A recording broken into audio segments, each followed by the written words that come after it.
Bienvenue sur Leadershift, le podcast qui fait bouger votre leadership. Bonjour, c'est Vincent, bienvenue dans un nouvel épisode de Leadershift. Cette semaine, nous continuons notre découverte de la série d'articles apparus dans le Harvard Business Review, donc les 10 articles à lire si vous voulez développer votre leadership. Cette semaine, à la découverte de notre leadership authentique. Alors Dieu sait encore à qui je dois ressembler, qui je dois émuler. Donc Discovering Your Authentic Leadership de George plus Sims plus McLean plus Meyer, donc ils se sont mis à 4 pour l'écrire, de 2007, une petite quinzaine d'années. Donc que j'ai traduite à la découverte de votre leadership authentique ou à la découverte de notre leadership authentique. Ce qui est intéressant avec cet article, c'est que en fait, les auteurs partent de la prise de conscience qu'il n'y a pas vraiment de profil clair de leadership. C'est-à-dire que si vous lisez les différents bouquins, faites comme ci, faites comme ça, faites comme ci, faites comme ça, il faut avoir telle qualité, il faut être comme ci, il faut faire tel type de test de personnalité, il faut se conformer à une certaine image qu'on a d'un ou d'une leader. Ben en fait, il n'y a pas vraiment de réponse univoque. En fait, quand on vous dit comment faire, c'est qu'on vous dit comment faire parce qu'on pense savoir comment faire, mais en fait, il n'y a pas vraiment de recherche sérieuse qui nous disent que, ben oui, pour être un leader ou une leader, il faut, faut être empathique, par exemple. Entre parenthèses, entre nous, inutile donc de lire des bouquins du style « Faites comme X ou Y ». Pas utile, puisque ce qui fait que X ou Y est une bonne leader ne fonctionnera pas forcément pour nous, pour des raisons que nous découvrirons dans cet épisode. Ce que disent nos auteurs, nos 4 auteurs, c'est qu'en plus de ça, non seulement copier ce que fait quelqu'un d'autre n'est pas une bonne idée, mais en plus, il y a même des contre-exemples célèbres d'entreprises qui ont voulu copier un leader charismatique et ça donne une catastrophe. L'exemple le plus célèbre, selon eux, c'est Jack Welch, le légendaire leader de General Electric, GE.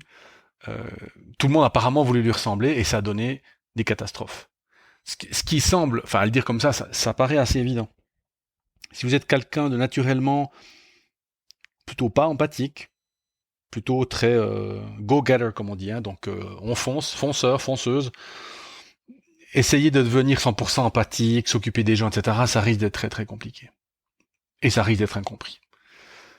Donc ça, d'un côté, pas de profil clair de leadership, je dirais l'échec des Be Like Mike, hein, faites comme X ou Y, et en plus, l'impact de la Covid sur le leadership et la confiance des personnes dans leur leader, donc parce que beaucoup de gens ont perdu confiance dans leur leader, hein, de leur manière de gérer ou de ne pas gérer, que ça soit au niveau national, au niveau organisationnel, au niveau de l'entreprise. Et donc, nos auteurs se posent la question, mais en fait, qu'est-ce qui pourrait être une clé d'un vrai leadership, d'un authentique leadership? Eh bien, la clé d'un authentique leadership, c'est un leadership authentique. Vous me voyez peut-être pas venir, mais vous voyez, la différence, c'est que la clé d'un authentique leadership, c'est-à-dire d'un vrai leadership, de quelque chose qui nous corresponde à nous, eh bien, c'est le leadership authentique. Alors, qu'est-ce que c'est le leadership authentique? Alors, il nous donne 6 pistes, en fait. Donc, les leaders authentiques vivent une vraie passion pour leur raison d'être, mettent leurs valeurs en pratique, mènent avec le cœur aussi bien qu'avec la tête. Alors, je sais pas ce que ça veut dire, on y reviendra. Établir des relations significatives à long terme, établissent plutôt, pratiquent l'autodiscipline et savent qui ils ou elles sont.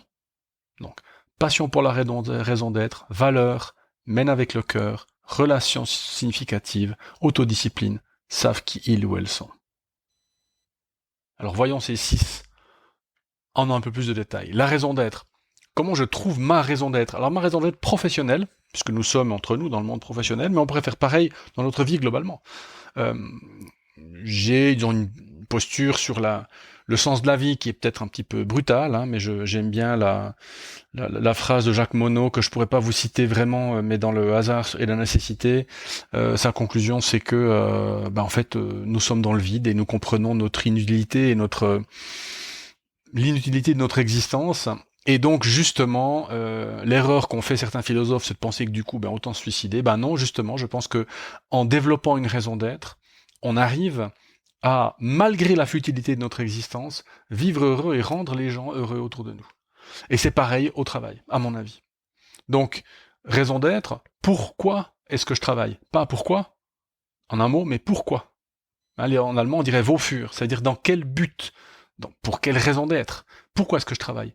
Pourquoi est-ce que je suis un manager ou un leader? À quoi est-ce que ça sert? Ça nous permet d'établir quelle est notre raison d'être de professionnel. Deuxième chapitre, leadership authentique, les valeurs. Alors, quelles sont mes valeurs profondes? Quelles sont mes croyances indéfectibles? Actuellement, là, maintenant, quelles sont les choses sur lesquelles je ne peux pas transiger, pour l'instant? Parce que ça peut changer. Mais ça, c'est un autre chapitre.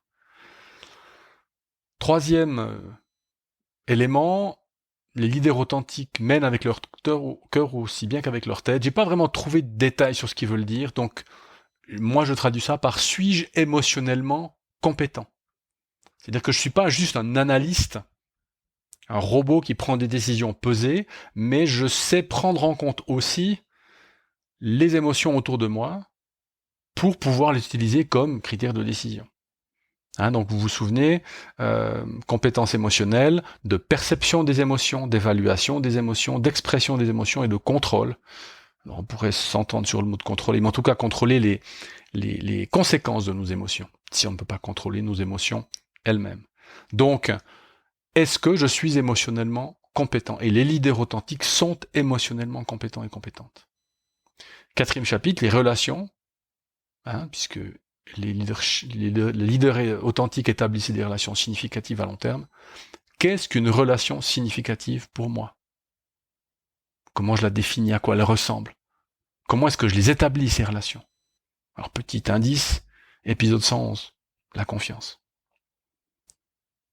Quatrième chapitre, cinquième chapitre, l'autodiscipline. Qu'est-ce que je mets en place comme croyance et comme habitude? Puisque l'autodiscipline, c'est pas juste des habitudes, mais c'est aussi des habitudes, elles doivent être ancrées dans quelque chose que nous croyons fortement pour qu'elles durent. C'est ce qui fait que quand on vous donne une habitude qui est pas la vôtre, par exemple, manger moins le soir, ça va pas fonctionner, parce que c'est pas ancré dans quelque chose qui va faire que votre émotionnel, votre contenu émotionnel va s'aligner avec cette habitude. Donc vous aurez toujours une déconnexion entre l'habitude cognitive, celle que vous voulez prendre, et puis votre émotion qui dit moi j'aime bien manger le soir, par exemple parce que c'est le moment de partage de la famille.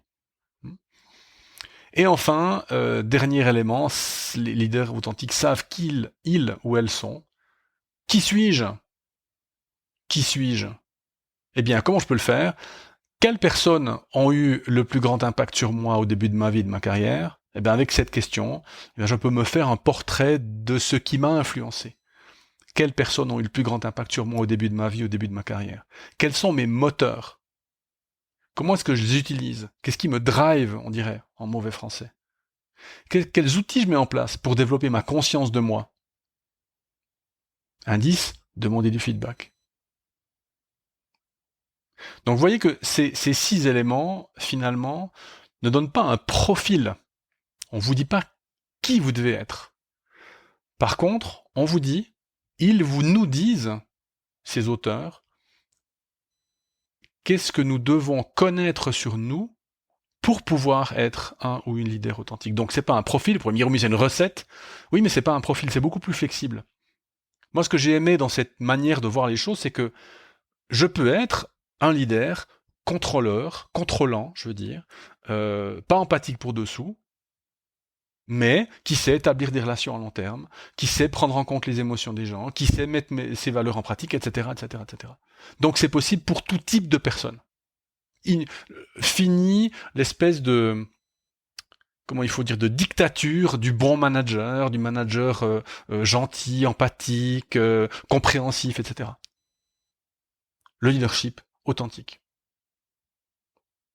Remarquez au passage que si nous prenons 4 de ces 6 éléments, donc vivre une vraie passion pour leur raison d'être, mettre leurs valeurs en pratique, mènent avec leur cœur aussi bien qu'avec leur tête et savent qui ils sont, alors nous découvrons que l'histoire de vie est importante pour ancrer un leadership.